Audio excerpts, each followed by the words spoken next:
Matemáticos y divulgadores como Adrián Paenza y Cedric Villani han impulsado una corriente matemática que estipula que precisamente las matemáticas están en todas partes, en los deportes, en la música, la cocina, la economía y la vida cotidiana. Y esa es también la propuesta de Andrés Navas, profesor de la USACH, premio del Consejo Matemático de las Américas, quien en sus libros, columnas y charlas apunta a las matemáticas en la vida diaria. Este martes 4 de agosto va a presentar en el Planetario la charla gratuita La belleza invisible, descubriendo la matemática en los objetos cotidianos. Vamos a adelantar lo que será esa charla, pero también sumamos más temas. ¿De qué manera la matemática está moldeando el mundo actual a través de la tecnología? Es lo que vamos a conversar precisamente con Andrés Navas, matemático, divulgador, académico de la Universidad de Santiago, miembro director del Consejo Matemático para las Américas y premio del Consejo Matemático de las Américas 2013 y de la Unión Matemática de América Latina y el Caribe 2016. Andrés, un gusto de tenerte nuevamente por acá. Un gusto para mí, Mirna, conversar nuevamente con ustedes. Ya, pues partamos por lo siguiente. A ver, la matemática en su enseñanza-aprendizaje se ha resumido como hacer cálculos y, por supuesto, ¿es mucho más que eso? Me meto al tiro en problemas, porque yo siempre empiezo la entrevista diciendo esto. Hay dos mundos, de hecho hay más mundos en la matemática. Hay un mundo de la investigación matemática y en un mundo de la educación matemática, que están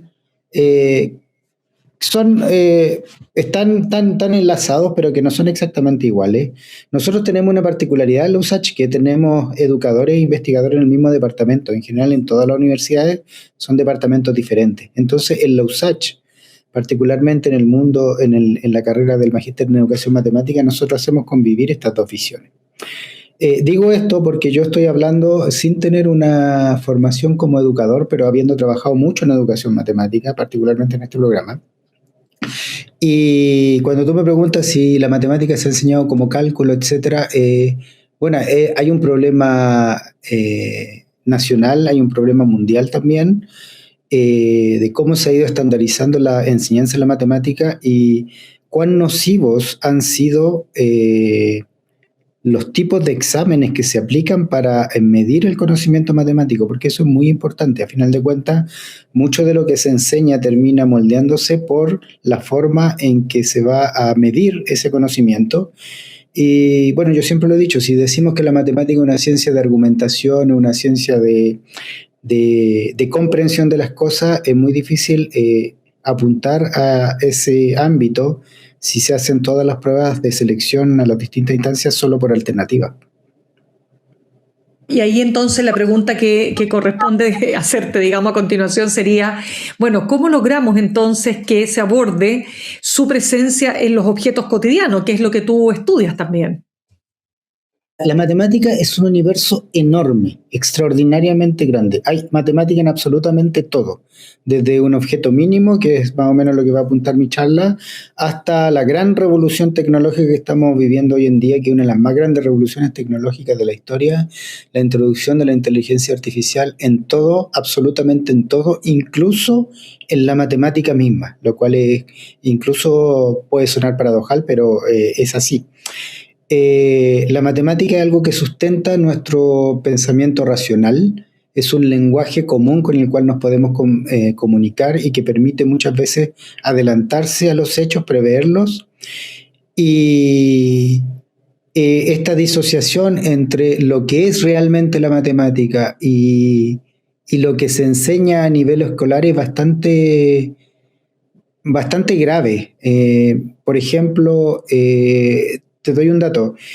Cuando tú vas a una clase en la escuela y te hablan de física, de química, te hablan del ADN, te hablan de física nuclear, etcétera. Por lo menos tú sales con un cierto barniz cultural de esas cosas.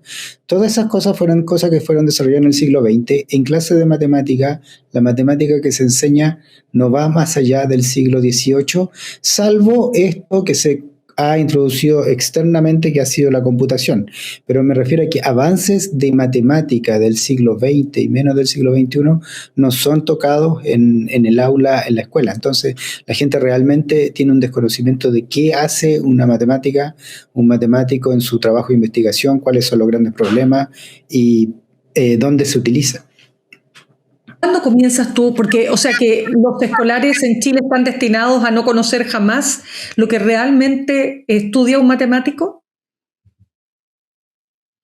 Están destinados. Los programas de enseñanza no lo consideran.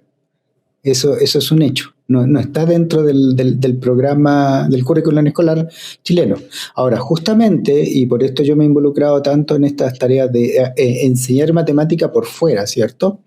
Que es un precepto que nosotros lo tomamos desde el Festival de Matemática, en el cual formo parte del comité y fui uno de los creadores. Ese festival tiene acuñada una frase bien bonita que es de Gabriela Mistral, que era profesora, ¿cierto? Y ella decía, enseñar siempre en el patio y en la calle como en la sala de clases. Para nosotros ese es nuestro lema. Hay distintas formas para acercarse al conocimiento. Durante el siglo XIX, siglo XX era esencialmente la sala de clase. Hoy en día la sala de clase, muchas cosas las niñas y los niños lo aprenden por afuera. Lo aprenden mirando en internet, lo pueden aprender en museos, en actividades como el mismo festival, etc. Y desde ahí es de donde nosotros hemos estado haciendo un trabajo sostenido para comunicar con la matemática a las personas desde otras maneras. Es lo que decía Adrián Paenza, que citaron en la introducción.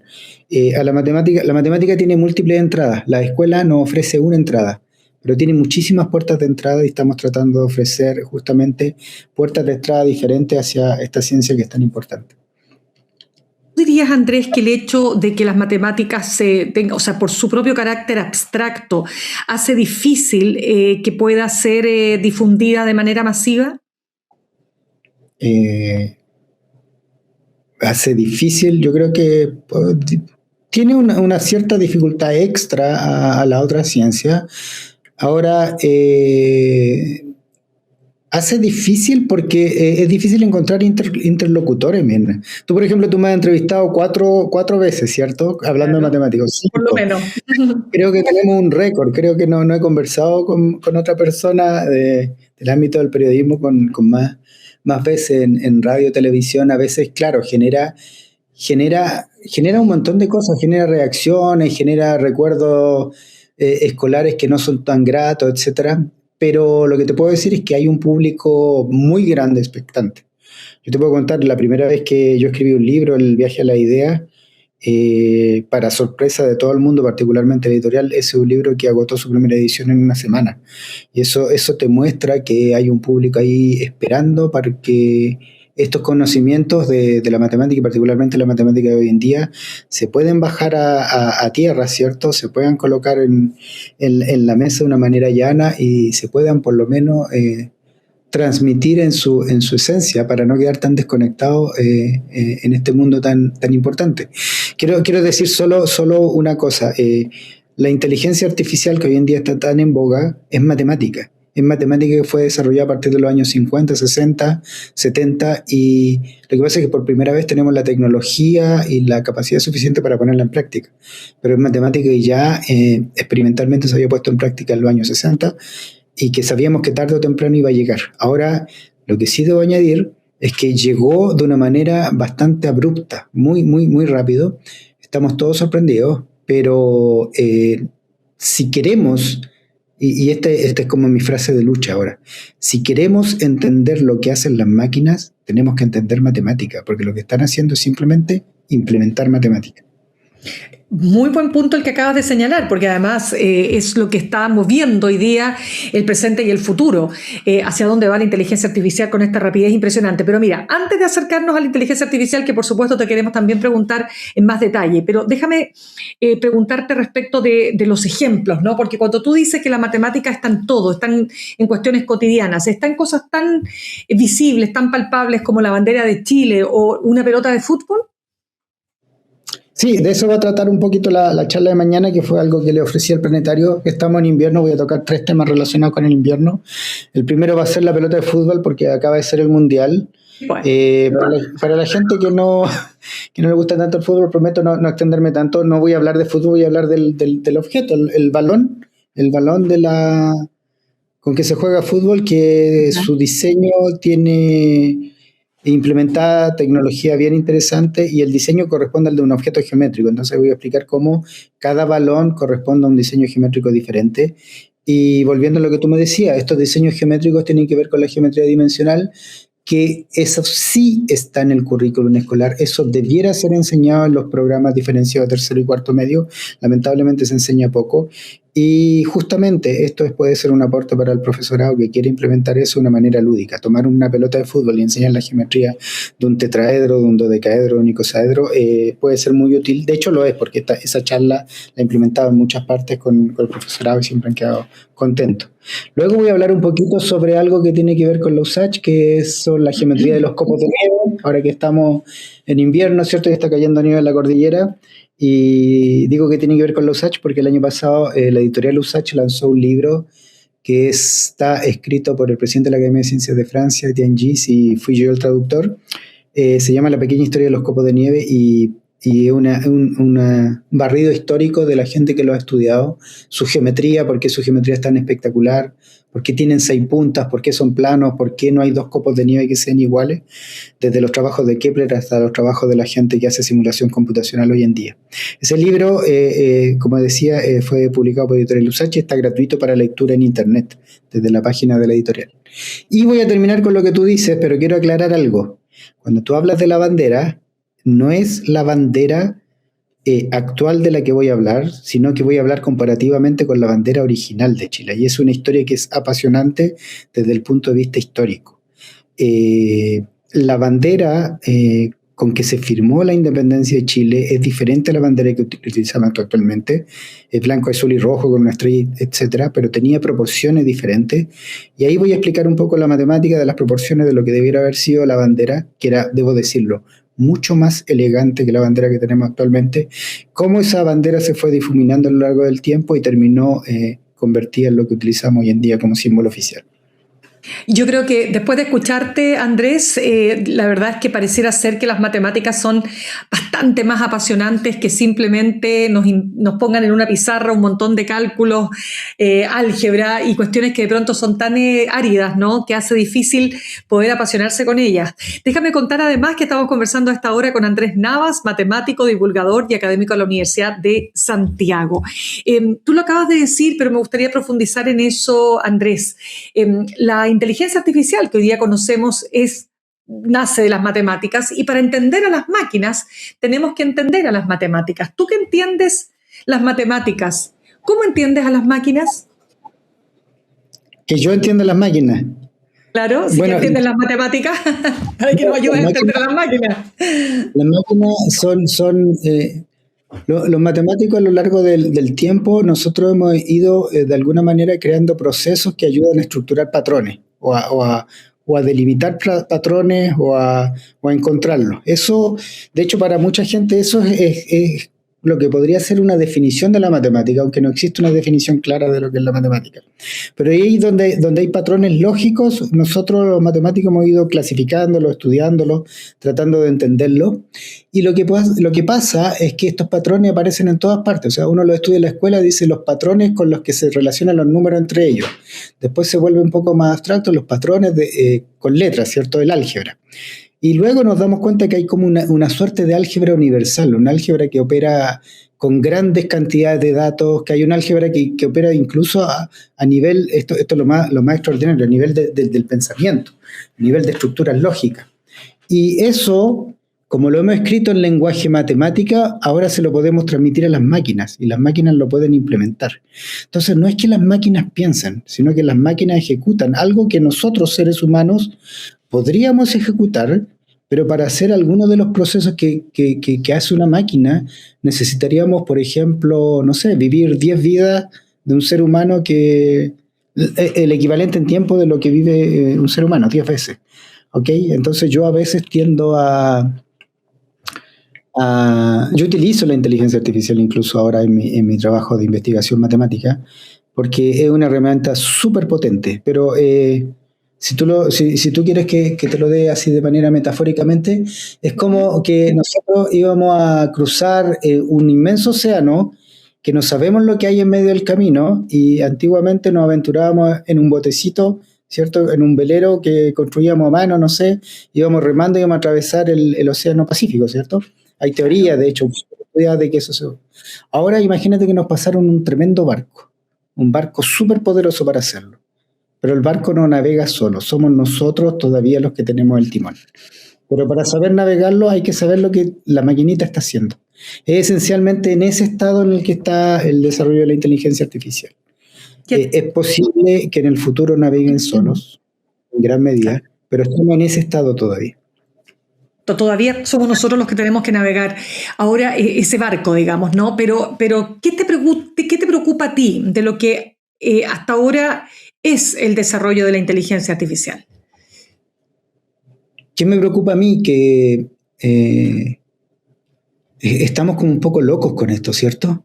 Como que hay demasiado entusiasmo por algún lado, etcétera, y como que nos cuesta a veces tener un poquito de prudencia. Te hago una comparación, porque estamos en medio de... Es súper difícil decir algo concreto sobre lo que pasa o lo que va a pasar, porque más encima estamos jugando una tecnología de acuerdo a lo que es, pero es posible que para el próximo año cambie un poco.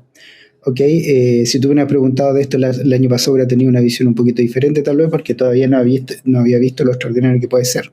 Yo me acuerdo en los años 50, una vez leyendo el diario El Mercurio, hay una sección que se llama Hace 50 años. No sé si sigue existiendo. Absolutamente, sigue existiendo. Y colocan una nota de lo que pasaba hace 50 años. Yo me acuerdo que esto fue hace tiempo. Por ahí por los años 50, un señor propuso, había una sequía en Santiago, y un señor propuso como gran idea, y salió en el diario, utilizar energía atómica para derretir el glaciar La Paloma. ¿Ya? ¿Te das cuenta? A eso yo le tengo miedo, a ese nivel de entusiasmo totalmente irracional para utilizar este juguetito nuevo que tenemos para resolver, entre comillas, absolutamente todo, que nos termine llevando a un despeñadero. Afortunadamente esa propuesta no fue acogida, pero solo el hecho de que alguien la haya propuesto te da cuenta de a lo que podemos llegar con este tipo de herramientas que son novedosas, ¿cierto? Que a priori como que se nos iluminan los ojos y nos dicen esto va a resolver absolutamente todo, pero tenemos que tener suma prudencia para implementarlo de manera correcta y de manera que sea un real beneficio para la humanidad. Claro, porque hasta ahora sería hablar de ciencia ficción el señalar que la inteligencia artificial o las máquinas más bien pueden tener conciencia de sí mismas. Hasta ahora, digamos, no hay nada que apunte a aquello, pero punto. Todavía no. El problema es... ¿Podría haber un peligro en tal sentido? No por ahora. El problema yo creo que tiene que ver, lo que yo veo por ahora es que la humanidad empieza a perder el foco de lo que queremos como humanidad. Queremos que las máquinas nos resuelvan todos nuestros problemas y nosotros vivir felices en una cultura media hedonista, ¿cierto? Que donde todo lo que nos gustaba hacer se lo tiramos a las máquinas que lo hagan ellos. O sea, ¿cuál es el sentido de la humanidad? ¿Qué nos hace preservarnos como humanidad frente a esta erupción tan extraordinaria de la tecnología, ¿no? Creo que son preguntas mucho más que científicas, son preguntas filosóficas que tenemos que responder y que estamos como en un momento tan extraño, ¿cierto?, en nuestra historia, donde todo esto se plantea con tal velocidad que yo creo que va a pasar 1 o 2 generaciones que va a estar un poco excitado con esta nueva tecnología y tratando de reposicionarse en el planeta, digamos. O sea, Totalmente. Absolutamente. Andrés, antes de terminar, me quedan 2 preguntitas, pero no quiero dejar de comentarte y que me des tu impresión respecto de lo que ha pasado con la matemática china Wang Hong, que hizo historia al convertirse en la primera mujer china y la tercera mujer en 90 años en obtener la medalla Fields, considerada el máximo reconocimiento mundial para matemáticas en menores de 40 años. ¿Por qué? Una pregunta que es recurrente en nuestro programa, ¿no? Por todo lo que significan los sesgos de género. ¿Por qué ha costado tanto que otras mujeres alcancen este reconocimiento? Fields es una medalla especial. Se dice que es el equivalente del Nobel, para mí no lo es. Lo que pasa es que tú sabes que en matemáticas no existe el premio Nobel. Entonces nos quedamos sin premio Nobel y a mediados del siglo XX se creó la medalla Fields, que originalmente no estaba destinada a premiar necesariamente a los mejores, súper interesante, sino a gente que había hecho algo notable y que valía la pena apoyar. Y después se terminó decantando en algo que es un premio a quienes han hecho los más grandes avances y tienen menos de 40 años. Creo que en el punto de tener menos de 40 años hay un poquito de sesgo en la constitución del premio, porque esa es justamente la edad fértil de las mujeres, ¿cierto? Y si una mujer, decide tener hijos, ¿cierto? Pierde tiempo para la investigación y queda fuera de la carrera. La medalla Fields es una carrera, es una carrera casi contra el tiempo para salir a hacerla. Ahora, cuando ella, se me olvida el nombre, si me lo puede repetir. Se llama Wang Hong. En la conferencia plenaria que dio ella, yo estuve hace poco en el Congreso Mundial de Matemáticos, me tocó ser organizada una sesión, fui a su charla. Ahora, nosotros sabíamos, apenas se dio a conocer el resultado que ella había obtenido en matemáticas, todo el mundo sabía que ella iba a ganar la medalla Fields. Así porque porque uno de esos resultados que uno sabe, esto vale una medalla Fields si lo haces con menos de 40 años. ¿Ok? Ahora, hay gente que ha resuelto problemas súper importantes y lo ha resuelto a los 41 años y ya no ha tenido la medalla Fields por esta situación un poco extraña de la edad, ¿cierto? Andrew Weiss resolvió una conjetura de Fermat de 300 años de antigüedad. No pudo tener la medalla Fields porque estaba fuera del plazo, digamos, contra las reglas. Qué raro eso, ¿no? Pero bueno, exacto. Ahora, solo para terminar, yo quiero ver el vaso medio lleno. Es la tercera mujer en 90 años. Pero en los últimos 5 ICM se le han dado medallas Fields a 3 mujeres. ¿Ok? Estos 3 son, digamos, Maria Mirzakhani el 2014, después una matemática ucraniana en el último ICM el 2022 y ahora esta matemática china en el 2026. Así que perfecto. El paso medio lleno desde ese punto de vista. Absolutamente. Y lo último, por supuesto, no quiero dejar de que nos cuentes un poco de cómo va a ser esta charla el martes 9 de agosto a las 19 horas en el Planetario, ¿no? Con entradas gratuitas, entendemos. Es con entrada gratuita, le prometo a todo el mundo que lo va a pasar súper bien. Son 3 temas, así que yo voy a enganchar, entonces seguramente con al menos de uno de los temas van a enganchar perfectamente. Van a haber sorpresas, quizás va a haber algún regalito por ahí. Y me dicen desde el Planetario que además después de la charla va a haber uno de estos shows famosos, ¿cierto?, de nuestro Planetario que son extraordinarios. Así que no se pueden perder este acontecimiento. Que voy a insistir en algo, Mirna, que a veces para nosotros desde la USACH es como evidente, es como obvio. Son charlas gratuitas, son espacios donde la universidad se abre a la comunidad y acoge a quien quiera venir a aprender. Es justamente eso lo que impulsamos desde distintas instancias. Vengan y aprendan matemáticas de una manera lúdica, entretenida, gratis, lo van a pasar súper bien y a lo mejor se llevan un regalo. Maravilloso. PlanetarioChile.cl, ahí se pueden descargar las entradas gratuitas, ya lo saben, para las charlas de este martes 9 de agosto a las 19 horas en, por supuesto, el Planetario. Andrés Navas, matemático, divulgador, académico de la Universidad de Santiago, muchísimas gracias una vez más por traernos un tema tan fascinante. No, gracias a ti, Mirna, por la conversación y a toda la radio por abrir tanto espacio para la matemática, cosa que no es tan banal en ninguna parte del mundo. Para eso estamos. Un abrazo entonces.